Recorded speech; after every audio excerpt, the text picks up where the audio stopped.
अस्सलाम वालेकुम। Welcome to my channel voice over by Amna Shah. I hope कि आप खुश होंगे। कहानी शुरू करने से पहले आपसे रिक्वेस्ट है कि अगर आपको मेरा कंटेंट पसंद आता है तो प्लीज़ मेरे चैनल को सब्सक्राइब करें और लाइक करें। आइए कहानी का आगाज़ करते हैं। करमदीन उर्फ करमू एक दीवार से टेक लगाए आंखें बंद किए थड़े के किनारे पर बैठा था। उसका असा भी करीब ही पड़ा नजर आ रहा था। ये सब तो ऐन काबिल यकीन और नॉर्मल था। जिस चीज़ ने अकबर अली की अकल के परखचे उड़ा दिए वो बड़ी अनोखी और शर्मनाक थी। करबू के सामने थड़े पर बहुत से करेंसी के सिक्के फैले नजर आ रहे थे। गोया अकबर अली का ससुर इस थड़े पर बैठकर भीख मांग रहा था। अकबर अली ने दानिशमंदी का मुजाहरा करते हुए बकुआ पर किसी किस्म की हंगामा आ रही मुनासिब ना समझी और करमू को पहली फुर्सत में वहां से उठाकर घर ले आया। वो जिस मकसद से थोड़ी देर पहले करमू को ढूंढ रहा था वो पसे पुष्ट चला गया और वो खासे जारहाना अंदाज में अपने ससुर से बोला। सलीमा भी कमरे में मौजूद थी। अकबर अली ने आवाज़ धीमी रखते हुए सलीमा से कहा, पता है तुम्हारे अब्बा जी उधर थड़े पर बैठकर क्या गुल खिला रहे थे? क्यों, क्या हुआ? सलीमा ने सवालिया नज़र से अपने खामिद की तरफ देखा। ये तो वहाँ धूप सेकने जाते हैं। धूप सेकने नहीं, भीख मांगने को सलीमा, अकबर अली ने खुशीले लहजे में कहा। मेरी तो नाक कट गई है। अकबर अली, आप कैसी बातें कर रहे हैं? सलीमा ने बेयकीनी से बारी बारी अकबर अली और करमू की तरफ देखा। करमू की समाज ज़रूर कमज़ोर थी लेकिन वो बिल्कुल बहरा भी नहीं था। अपने दामाद के तबसरे ने इसे सुलगा कर रख दिया। वो हर मसलहत को बालाए ताक रखकर तपते हुए लहजे में अपनी बेटी से मुखातिब हुआ। सलीमा, तुम्हारा घर वाला बकवास कर रहा है। मैं अब इस उम्र में भीख मांगूंगा और वो भी अपने नवासे की होने वाली ससुराल में आकर? आपको ज़रूर कोई गलत फहमी हुई है अकबर अली। सलीमा ने बिगड़ती हुई बात को बनाने की कोशिश की। मैं अंधा नहीं हूँ सलीमा जो मुझे इतनी बड़ी गलत फहमी हो। अकबर अली ने पाँव पटक कर कहा, मैंने सब कुछ अपनी आंखों से देखा है। आपके अब्बा जान। वो लम्हाती तवक्कुफ करके गहरी गहरी सांसें लेने लगा, फिर अपनी बात को मुकम्मल करते हुए बोला, तुम्हारे अब्बा जी दूसरी गली के किनारे बने एक चबूतरे पर बैठे थे, बिल्कुल भिखारियों के अंदाज में, और इनके आगे ज़मीन पर दर्जन भर सिक्के फैले हुए थे जो आते जाते राहगीरों ने इन पर तरस खाकर फेंके थे। अगर तुम लोगों को मेरी बात का यकीन नहीं आ रहा तो वहाँ जाकर पूछ लो, सब सामने आ जाएगा। हो सकता है कि वो सिक्के अभी तक इसी चबूतरे पर पड़े हों। मैंने इन पैसों को हाथ भी नहीं लगाया, सिर्फ इन्हीं को उठाकर लाया हूँ। एक मिनट अकबर अली, करमू ने खफगी भरे लहजे में कहा। ये तो ठीक है कि मैं पिछले 2-3 दिन से इस थड़े पर बैठकर धूप सेक रहा हूँ लेकिन भीख मांगने का कोई सवाल ही नहीं। पता नहीं तुम ये कौन सी कहानियाँ सुना रहे हो। कहानी कोई सी भी हो मगर मुझे बहुत शर्म आ रही है, अकबर अली ने बरहमी से कहा। आपको नसीमा ने कई बार कहा है कि वो बच्चों से कहकर छत पर चारपाई लगवा देती है। सलीमा ने एक मर्तबा फिर बिगड़ी हुई सूरत हाल को संभालने की कोशिश की। छत पर पूरा दिन धूप रहती, आपको कहीं आने जाने की ज़रूरत ही नहीं थी। खामखा की जगहसाई बन गई है। धूप तो मुझे बाहर गली में भी मिल रही थी, करमू ने बदस्तूर खफकी आमेज लहजे में कहा। बस मैं गोशी की बातों में आ गया था। गोशी? कौन गोशी? अकबर अली ने चौंके हुए लहजे में कहा। मैं नहीं जानता कि वो कौन है, करमू ने गहरी संजीदगी से कहा। यही कोई 14-15 साल का लड़का होगा, कह रहा था कि इसी महल्ले घोड़ेशाह में रहता है। अब्बा जी, आपने अभी थोड़ी देर पहले बताया कि आप गोशी की बातों में आ गए थे। सलीमा ने कुरेदने वाले अंदाज में पूछा। आप इस लड़के की कौन सी बातों में आ गए थे? मुझसे गोशी ने कहा था कि करमू ने बेजारी से बताया। अब्बा जी, इधर दूसरी गली के कोने पर बहुत तेज़ धूप आती है। आप मेरे साथ चलें, मैं आपको वहाँ ले चलता हूँ। और मैं इसकी बातों में आ गया। उसने मेरा हाथ पकड़ा और वहाँ ले गया। मुझे क्या पता था कि वो मुझे किसी चक्कर में फंसाने के लिए चाल चल रहा है। तो क्या गोशी आपको रोज़ाना वहाँ ले जाता है? सलीमा ने पूछा। हाँ, करमू ने इस बात में गर्दन हिलाते हुए जवाब दिया। मैं सुबह जब घर से निकलता हूँ तो वो मुझे गली में मिल जाता है।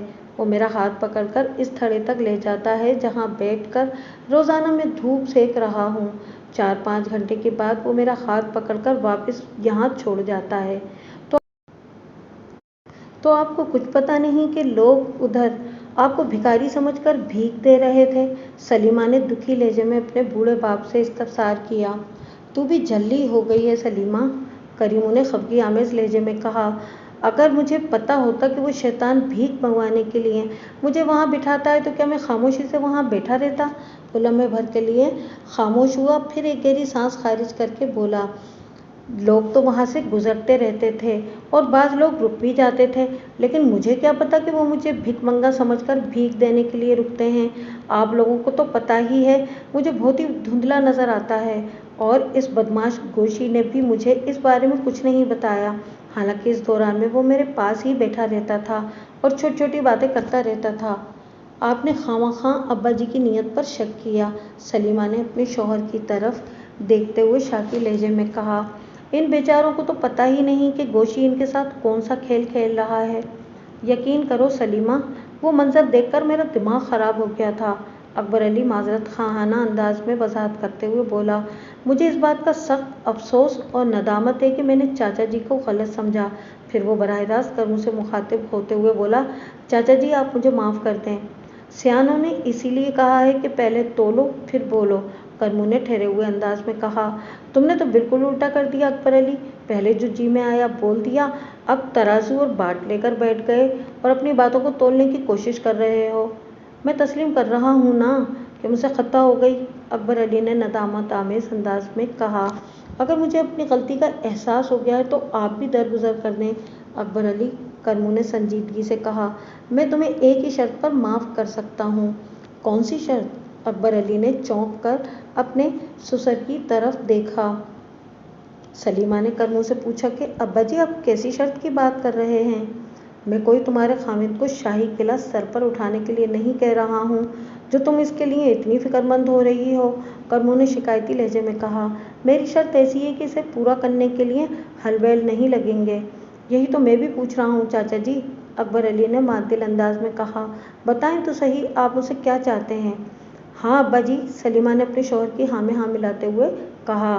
खुलकर बताएं, हम सब आपकी ख्वाहिश का एहतराम करेंगे। मैं चाहता हूँ इस बदमाश गोशी को पकड़कर मेरे पास लाया जाए जिसने अपनी कमाई के लिए मेरी बेखबरी में ये खतरनाक खेल खेला है, करमू ने अपनी ख्वाहिश का इजहार करते हुए कहा। मैं इसे अपने सामने मुर्गा बनाकर इसकी पुश्त पर 4 ईंटें रखवाऊंगा। ज़रा इस शैतान की औलाद को भी तो नसीहत हो कि बुजुर्गों के साथ इस किस्म का भयानक मजाक करने का कितना ख़तरनाक नतीजा बरामद होता है। आपका ये मुतालबा तो 100% जायज़ है चाचा जी, अकबर अली ने जल्दी से कहा। मैं तो खुद इस लफंगे की ठीक ठाक ठुकाई करने के मूड में हूँ। मैं कोई मारधाड़ और हंगामा आराई नहीं चाहता, करमू ने दो टोक अल्फाज में कहा। बस इस लड़के को ऐसी सज़ा मिलना चाहिए कि आइंदा के लिए नसीहत हो जाए। और हाँ, करमू ने चंद सेकंड का तवक्कुफ करके कुछ यूं इजाफा किया, मैं चाहता हूँ कि गोशी के माँ बाप को भी मेरे सामने हाजिर किया जाए ताकि मैं उनसे पूछ सकूं कि उन्होंने इस शैतान की कैसी तरबियत की है। 15 मिनट की तलाश के बाद एक 12 साला बच्चे को पकड़कर करमू के सामने पेश कर दिया गया। अगरचे करमदीन की बिनाई न होने के बराबर रह गई थी, लेकिन जब उसने आंखें चुंधिया कर उस लड़के का मुआयना फरमाया तो फतवा सादिर करने में किसी दुश्वारी का सामना नहीं करना पड़ा। ये तो गोशी नहीं है, वो सरसराती आवाज़ में बोला। अब्बा जी आप भी कमाल करते हैं, सलीमा ने हैरत भरे लहजे में कहा। ये गोशी ही है, इसका असल नाम नसीर है, लेकिन सब लोग प्यार से इसे गोशी कहते हैं। ये इसी गली में रहता है जिसके कोने वाले थड़े पर आप रोज़ाना धूप सेकते हैं। इसके अलावा इस महल्ले में और कोई गोशी है ही नहीं। मैं आप लोगों को झुठला नहीं रहा, करमू ने झुंझुलाहट आमेज लहजे में कहा, मगर ये वो गोशी नहीं जो रोज़ाना मेरे साथ थड़े पर बैठा रहता है। मेरी नज़र कमज़ोर ज़रूर हुई है, लेकिन मैं अभी पूरा अंधा नहीं हुआ हूँ, करमू ने आखिरी जुमले इतने एतमाद के साथ कहे कि अकबर अली निहायती एहतराम के साथ पूछने पर मजबूर हो गया। चाचा जी, जब आप इस गोशी को देखकर ये दावा कर रहे हैं कि ये वो लड़का नहीं जो आपके साथ थड़े पर बैठा था, तो फिर इस लड़के का कुछ न कुछ हुलिया भी आपको याद होगा जो आपके ख्याल में गोशी है। आप ज़रा अपने गोशी के बारे में तो बताएं। वो मेरा नहीं, अपने माँ बाप का गोशी है, करमू ने सिर पिटाए हुए लहजे में कहा। वो इस बचूंगड़े से कद में काफ़ी ज़्यादा है, इसकी सेहत भी अच्छी है, मैं इसे अच्छी तरह से पहचान सकता हूँ जो पिछले 2-3 दिन से उधर थड़े पर मेरे साथ बैठा रहता है। बाबा जी, आप कादरे की बात तो नहीं कर रहे? 12 साला गोशी ने चौंके हुए लहजे में एक सवाल किया। कौन कादरा? करमू ने इस्तेजाबिया अंदाज में गोशी की तरफ देखा। अकबर अली ने गोशी से पूछा, तुम किस कादरे की बात कर रहे हो? जो इन बाबा जी के साथ सारा दिन थड़े पर बैठा रहता है और फिर वहाँ जमा होने वाले सिक्के उठाकर अपने घर की तरफ चला जाता है। गोशी ने इंकिशाफ अंगेज लहजे में बताया। सच पूछें तो मैं भी इन बाबा जी को कोई मांगने वाला फकीर ही समझता था। ये तो अब पता चला है कि ये इस घर में मेहमान आए हुए हैं। यह हंगामा इतना ज़्यादा बढ़ गया कि घर के तकरीबन तमाम अफराद ही वहाँ जमा हो गए थे। किसी ने गोशी से पूछा, कहीं तुम हमारे पड़ोसियों के लड़के कादिर बख्श की बात तो नहीं कर रहे हो? आप बिल्कुल ठीक समझे हैं जी, गोशी ने इस बात में गर्दन हिलाई। मैं इसी कादरे की बात कर रहा हूँ जिसकी बड़ी बहन की शादी हो रही है, बुशरा जी का भाई। ये एक ऐसा इंकिशाफ था कि सब हैरत और बेयकीनी से एक दूसरे का मुंह तकने लगे। मकतूल के होने वाले साले का नाम कादिर बख्श था और लोग इसे कादरा कहते थे। लेकिन ये बात किसी की समझ में नहीं आ रही थी कि कादरा गुजरानवाला से आए हुए एक बुजुर्ग मेहमान के साथ इस किस्म की हरकत क्यों करेगा। इसी अमर की तस्दीक के लिए घर के 2-3 अफराद कादरे को बुलाने चले गए, लेकिन वो अपने घर में ना पाया गया। बुशरा के घर वालों को कादरा के कारनामे की खबर हुई तो पहले तो इन्हें यकीन ही नहीं आया। फिर यकीन की मंजिल तक रसाई हासिल करने के लिए कादरे की तलाश का काम शुरू हुआ। 15-20 मिनट की तलाश के बाद कादरे को ढूंढकर करमू बाबा के सामने पेश कर दिया गया।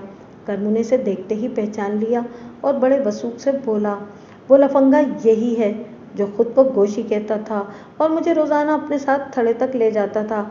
मुझे क्या पता ये मुझे भिखारी बनाकर अपनी जेबें भर रहा था। इन बाबा जी का दिमाग ख़राब हो गया है।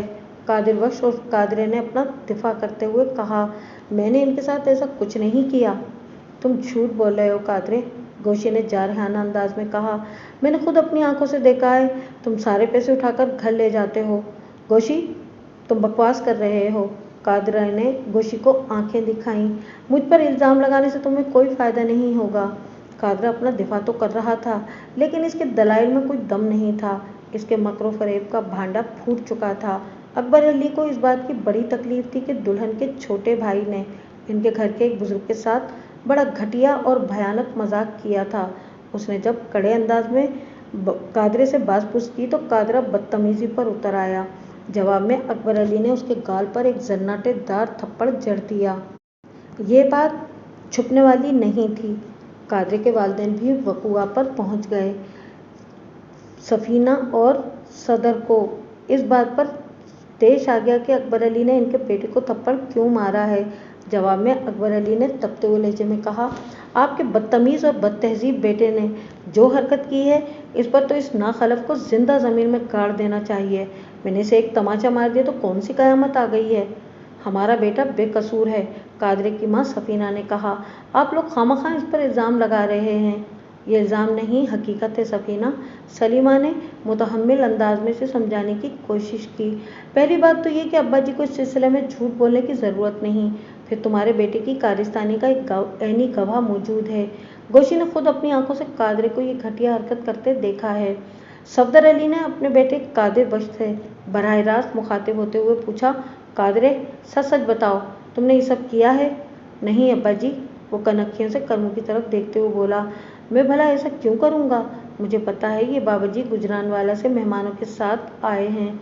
सफदर अली ने अपने बेटे के बयान को मोतबर जाना और बड़े रूखे पीके अंदाज में अकबर अली से कहा, मुझे उम्मीद नहीं थी आप लोग मेरे बेटे पर ऐसा घिनौना इल्ज़ाम लगाएंगे। मैं तो बुशरा बीवी का रिश्ता करके पछता रहा हूँ। आपको पछताने की कोई ज़रूरत नहीं है भाई साहब, सलीमा ने सुलगते हुए लहजे में कहा। आपकी बेटी की अभी रुखसती नहीं हुई और वो अपने घर में बैठी है। अगर हम इसे ब्याह कर ले जाते तो सारी ज़िंदगी के लिए हमें पछताना पड़ता कि कैसे कमज़र्फ लोगों से रिश्ता लगा लिया। लम्हाती तवक्कुफ करके उसने गहरी सांस ली, फिर इजाफा करते हुए कहा, मेरे अब्बा जी को जिस अंदाज में बेइज्जत किया गया है मैं इसे कभी नहीं भूल सकती। अब ज़मीन और आसमान चाहे क्यों ना एक हो जाएं, मैं आपके घर में अपने बेटे का रिश्ता कभी नहीं होने दूंगी। हमारा भी यही फैसला है कि बुशरा की शादी तुम्हारे बेटे से किसी सूरत नहीं होगी। सफीना ने हाथ को हवा में लहराते हुए कहा, हमारी तो खुशकिस्मती है कि आप लोग वक्त से पहले खुल गए हैं। अगर इस शादी के बाद आप लोगों की असलियत का पता चलता तो कयामत ही आ जाती। और गरज दोनों पार्टियों की जानिब से एक दूसरे पर इस कदर कीचड़ उछाली गई कि इनके लिए एक दूसरे की शक्ल पहचानना मुमकिन नहीं रहा। लिहाजा एक दूसरे की शक्ल पर हमेशा के लिए लानत भेजकर बुशरा और माजिद अली की शादी को कैंसिल कर दिया गया। इस तमाम तर कज़िये में सबसे दिलचस्प बात यह थी कि सफीना और सफदर ने अपने बेटे की गलती को तस्लीम नहीं किया था, जबकि तमाम तर शहादतें इसके खिलाफ जाती थीं। बाज़ वालिदैन अहमकाना हद तक अपनी औलाद की हिमायत पर उतर आते हैं, जिसके बड़े भयानक नताइज उभर कर सामने आते हैं। इस केस में भी कुछ ऐसा ही हुआ था। सफीना और सफदर अपनी जिद पर डटे रहे और उन्होंने अपनी बेटी की ज़िंदगी बर्बाद कर डाली थी। अगर वो लोग लचक का मुजाहरा करते हुए अपने बेटे की गलती को तस्लीम करके माजरत खाना रवैया अपना लेते तो यकीनन अकबर अली और सलीमा भी अपना गुस्सा थूकने पर मजबूर हो जाते और बात बन जाती।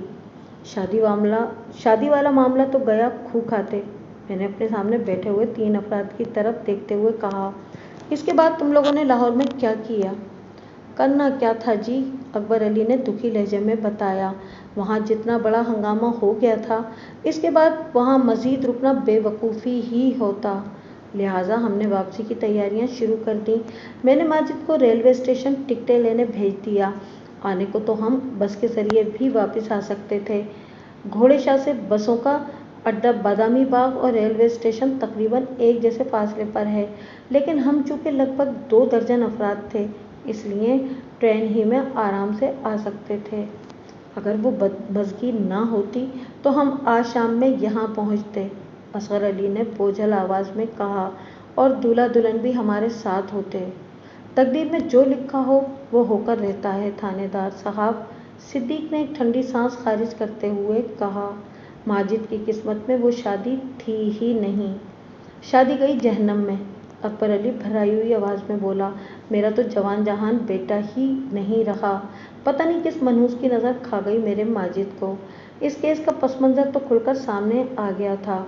वो वाक़िया पूरी तफसील के साथ मेरी याददाश्त में महफूज हो गया था, जिसके सबब मकतूल माजिद की शादी होते होते रह गई थी, लेकिन घर पहुँचने से कबल वो खुद ज़िंदगी हार गया था। इसकी ज़िंदगी के मौत में बदलने का सबब क्या था, इस सिलसिले में अभी तक कोई सिरा मेरे हाथ नहीं आया था, और यही सबसे अहम नुक्ता था। मैं ने कोई बात काम की तलाश करने के लिए अकबर अली और उसके साथियों से सवाल जवाब का सिलसिला शुरू कर दिया। अकबर अली, माजिद टिकटें बुक करवाने रेलवे स्टेशन अकेला ही गया था या इसके साथ कोई और भी आया था? मैंने पूछा। जी वो अकेला ही गया था, उसने जवाब दिया। घर में से किसी और ने उसके साथ जाने की कोशिश नहीं की थी? नसीमा के बेटे तो इसके साथ जाने को तैयार थे, लेकिन मैंने खुद ही माजिद को अकेले जाने के लिए कहा था। इसकी कोई ख़ास वजह? मैंने सवालिया नज़र से इसकी तरफ देखा। वो बात दरअसल ये है जनाब, वो वजाहत करते हुए बोला। कादरे वाले वाक़ये ने नसीमा के घर में बड़ी अफरा तफरी मचा दी थी। अक्सर लोग इस बात पर जोर दे रहे थे कि सुलह सफाई से काम लेकर इस मामले को रफ़े दफ़े कर दिया जाए, लेकिन मैं जो फैसला कर चुका था इसमें तब्दीली मुमकिन नहीं थी। वो लम्हे भर के लिए खामोश हुआ, फिर एक गहरी सांस खारिज की, फिर अपनी बात को आगे बढ़ाते हुए बोला। ये ठीक है कि नसीमा के बेटे माजिद के साथ रेलवे स्टेशन जाने को तैयार थे, लेकिन आंखों ही आंखों में इनके घर वाले इन्हें मना कर रहे थे। जब मैंने ऐसी सूरत हाल देखी तो ज़बरदस्ती माजिद को अकेले ही स्टेशन की जानिब रवाना कर दिया। मैं किसी भी कीमत पर वहाँ नहीं रुक सकता था और ना ही मुसालहत की कोई गुंजाइश थी मेरे नज़दीक। आप सोचें थानेदार साहब, इसने एक बार फिर लम्हाती तवक्कुफ़ किया और बात मुकम्मल करते हुए बोला। जो लोग अपने नाहंजार बेटे की तस्दीक शुदा गलती को तस्लीम करने के लिए तैयार ना हों, इनसे आगे चलकर क्या उम्मीद रखी जा सकती थी? अच्छा हुआ इस ऐसे कमज़रफ़ों से छुटकारा मिल गया, वरना हमारी तो ज़िंदगी अजाब बनकर रह जाती। मैंने पूरी तवज्जो से उसकी बात सुनी और उसके खामोश होने पर कहा, कल तुम लोग कितने बजे ट्रेन पर सवार हुए थे? ट्रेन का टाइम तो 8 बजे का था, लेकिन हम 7 बजे ही स्टेशन पर पहुंच गए थे, अकबर अली ने मेरे सवाल के जवाब में बताया। ट्रेन प्लेटफार्म पर लगी तो हम इसमें बैठ गए, फिर अपने मुकर्ररा पर ही स्टेशन से रवाना हुई थी। मैंने आज सुबह कोई 10 बजे माजिद की लाश का मुआयना किया था और उसके बदन पर, लिबास पर जमे खून से अंदाज़ा हुआ था कि इसे मौत की आगोश में पनाह हासिल किए 10 से 12 घंटे गुजरे होंगे, यानी गुज़िश्ता रात 8 और 11 के बीच में इसकी मौत वाक़ई हुई होगी। अपने अंदाजे की तस्दीक के लिए मैंने अकबर अली से पूछ लिया, तुम लोग गुजरानवाला कितने बजे पहुँचे थे? लगभग 9:30 बजे रात, उसने जवाब दिया। तुम लोग जब गुजरानवाला स्टेशन पर गाड़ी से बाहर निकले तो माजिद तुम्हारे साथ नहीं था? मैंने अकबर अली की आंखों में देखते हुए सवाल किया। थोड़ी देर पहले तुमने मुझे यही बताया था ना? जी थानेदार साहब, उसने इस बात में गर्दन हिलाई। यही हकीकत है। कल रात से अब तक 24 घंटे गुजर चुके हैं, मैंने शिकायती अंदाज में कहा, और आप लोग अब मेरे पास आ रहे हैं। आपको तो फौरी तौर पर माजिद की गुमशुदगी की रिपोर्ट दर्ज करवाना चाहिए थी। हम अपने तौर पर उसे तलाश करने की कोशिश कर रहे थे, असगर अली ने बताया। हम हर तरफ से मायूस हो चुके थे कि पता चला आपने किसी नौजवान की लाश को अस्पताल पहुंचाया है तो हम आपके पास आ गए हैं। ठीक है, मैंने उसके उज़र को दुरुस्त तस्लीम करते हुए कहा। तुम लोगों ने कल रात से अब तक माजिद को कहाँ कहाँ तलाश किया है? जनाब, गुजरानवाला ही में जहाँ जहाँ भी हमारे अजीज़ रिश्तेदार बसते हैं हमने वहाँ जाकर देख लिया है, अकबर अली ने जवाब में बताया। इसके तमाम दोस्तों से भी मालूम किया है, मगर कहीं भी सुराग नहीं मिला। तुम लोगों ने लाहौर का रुख नहीं किया? मैंने सवालिया अंदाज में बारी बारी दोनों की तरफ देखा। इधर नसीमा के घर से माजिद के बारे में कुछ नहीं पूछा? नहीं जनाब, अकबर अली नफ़ी में गर्दन हिलाते हुए बोला। इधर से कुछ पूछने का सवाल ही पैदा नहीं होता जनाब। जब हम सब घर वाले ट्रेन में एक साथ बैठकर लाहौर से गुजरानवाला की तरफ रवाना हो गए थे तो फिर माजिद वापस लाहौर कैसे जा सकता था? मैंने पुरसोच अंदाज में गर्दन हिलाई, फिर सवाल जवाब के सिलसिले को आगे बढ़ाते हुए कहा।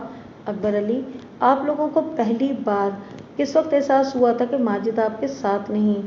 जी, ये तो जब हम रेलवे स्टेशन पर उतरे तो उस वक्त हमें पता चला था, उसने बताया। गाड़ी प्लेटफॉर्म पर लगी तो पहले हमने घर की औरतों को नीचे उतारा, फिर सामान को उतारा गया। इस वक्त ये हैरत अंगेज इंकिशाफ हुआ कि माजिद हमारे साथ नहीं। इसे गैर हाजिर पाकर तुम लोगों ने क्या किया? पहले तो हमने इसे प्लेटफॉर्म पर तलाश किया, अकबर अली ने जवाब दिया। जब वो कहीं नजर न आया तो हमने ट्रेन के अंदर जाकर भी इसे देख लिया, मगर वो कहीं भी ना मिल सका। क्या तुम लोग ट्रेन की एक ही बोगी में सफ़र करके गुजरानवाला पहुंचे थे या मुसाफिर 2 बोगियों में बटे हुए थे? मैंने एक टेक्निकल सवाल किया।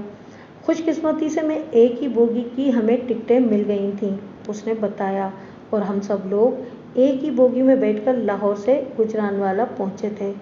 फिर तो सफ़र के दौरान में तमाम वक्त माजिद आपकी नज़रों के सामने रहा होगा, मैंने तेज़ आवाज़ में दरियाफ्त किया। जी हाँ, असगर अली ने जवाब दिया, लेकिन वो 2-3 बार उठकर पिछली बोगी में भी गया था। पिछली बोगी में? मैंने चौंक कर अहमद की इसकी तरफ देखा। जी, असगर अली ठीक कह रहा है, अकबर अली ने तस्दीक करते हुए कहा। पिछली बोगी में 2-3 मुसाफिरों से उसकी दोस्ती हो गई थी, वो इनसे गपशप करने इधर गया था। मैंने भी इसे इस ख्याल से नहीं रोका कि चलो ज़रा इसका दिल बहल जाएगा। हम लोग जिस नौइयत की सूरत हाल से निपट कर आ रहे थे उसने सबके दिलो दिमाग को बेहद अफसरदा कर रखा था। अकबर अली की वजाहत से मेरी तसल्ली नहीं हुई, क्योंकि मेरी खोपड़ी के अंदर एक पुलिस ऑफिसर का दिमाग था। इस इंकिशाफ ने मुझे बुरी तरह खटका दिया था कि ट्रेन की पिछली बोगी में मकतूल माजिद की चंद अफराद से दोस्ती हो गई थी और वो गपशप के लिए 2-3 मरतबा इनके पास भी जा चुका था। घंटे 1.5 घंटे के सफ़र में किसी से दोस्ती हो जाना, और वो भी किसी दूसरी बोगी में, चौंका देने वाली बात थी। छठी हिस्स मुझे बता रही थी कि यहाँ पर कुछ गड़बड़ है। इस बारे में फ़िलहाल मैं कुछ नहीं जानता था, इसलिए जानने की कोशिश कर रहा था। अकबर अली, मैंने मकतूल के बाप की आंखों में झांकते हुए पूछा। अच्छी तरह सोच समझकर जवाब दो, तुमने अपनी बोगी में आखिरी बार माजिद को कब देखा था? उसने चंद लम्हा तक सोचा, फिर बताया। जब ट्रेन कामुकी से निकली तो माजिद मेरे करीब ही बैठा हुआ था। कुछ देर के बाद वो उठा और पिछली बोगी में चला गया। वो पहले भी 2 मरतबा इधर होकर आया था। वो जाने लगा तो मैंने इससे कहा था, अब इधर ज़्यादा देर ना लगाना, हम गुजरानवाला पहुँचने वाले हैं। कामुकी के बाद अहमदाबाद और फिर गुजरानवाला। हाँ हाँ अब्बा, मुझे पता है, उसने जाते जाते कहा था। जब गाड़ी गुजरानवाला के रेलवे स्टेशन पर लगेगी तो मैं आपके पास आ जाऊंगा। इतना बताकर अकबर अली खामोश हुआ तो मैंने पूछा, फिर जब गाड़ी गुजरानवाला स्टेशन के प्लेटफॉर्म पर लगी तो क्या इस वक्त माजिद अली अपनी बोगी में वापस आ चुका था? नहीं जनाब, उसने नफ़ी में गर्दन हिलाई। इस वक्त वो मुझे कहीं नज़र नहीं आया था।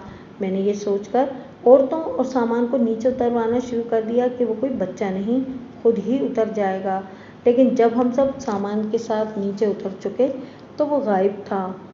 अकबर अली, मैंने सवालात के सिलसिले को समेटते हुए कहा, थोड़ी देर पहले तुमने बताया था कि प्लेटफॉर्म पर माजिद को मौजूद न पाकर तुम लोगों ने इसे ट्रेन के अंदर भी तलाश किया था। क्या तुम लोगों ने पिछली बोगी में भी इसे देखा था? थानेदार साहब, हमने माजिद को सिर्फ 2 बोगियों ही में तलाश किया था। अकबर अली ने ठहरे हुए लहजे में जवाब दिया, एक अपनी बोगी में और एक पीछे वाली बोगी में। आप वाली बोगी में तो वो था नहीं, मैंने कहा। पिछली बोगी वालों ने क्या बताया था? क्या तुमने इन लोगों से माजिद के बारे में पूछा था, जिनके साथ इसकी दौरान सफ़र में दोस्ती हो गई थी और जिनसे गपशप के लिए वो 2-3 मरतबा पिछली बोगी में जा चुका था? जी, मैंने इन्हीं से पूछा था, अकबर अली के बजाय छोटे भाई असगर अली ने जवाब दिया। उन्होंने बताया था कि वो अभी अभी तो इनके पास से गया है। गाड़ी रुकने से पहले वो इन्हें खुदा हाफिज़ कहकर अपनी बोगी में चला गया था। आप में से कोई इन अफराद के नाम और हुलियों से वाकिफ़ है जिसे माजिद की दोस्ती हो गई थी? मैंने बारी बारी दोनों भाइयों के चेहरों का जायज़ा लेते हुए सवाल किया। असगर अली ने जल्दी से कहा, थानेदार साहब, जब मुझे भाई साहब अकबर अली ने बताया कि माजिद की पिछली बोगी के 2-3 मुसाफिरों से दोस्ती हो गई तो मैंने खुद इधर जाकर देखा था और इनसे बातचीत भी की थी। फिर तुमने इस बातचीत से क्या नतीजा अखज़ किया था? मैंने पूछा। इनमें से एक का नाम सदाकत था और दूसरे का नाम सरफराज मालूम हुआ था, असगर ने वजाहत करते हुए बताया। सदाकत और सरफराज लाला मूसा जा रहे थे। उन्होंने मुझे बताया कि माजिद से इनकी दोस्ती ताश के एक खेल सीप की वजह से हुई थी। वो दोनों दूसरे लोगों के साथ मिलकर वक्त गुजारी के लिए ताश खेल रहे थे। माजिद का इधर से गुजर हुआ तो वो इनका खेल देखने लगा। माजिद ने सदाकत को 2-4 ऐसी टिप्स दी कि बाजी पलट गई। इन लोगों ने माजिद को भी खेल में शामिल कर लिया। माजिद जो 2-3 बार अपनी बोगी से पिछली बोगी में गया था तो वो गपशप के अलावा ताश के खेल के लिए भी गया था। वो लम्हे भर के लिए थमा, फिर गहरी सांस लेकर उसने बताया,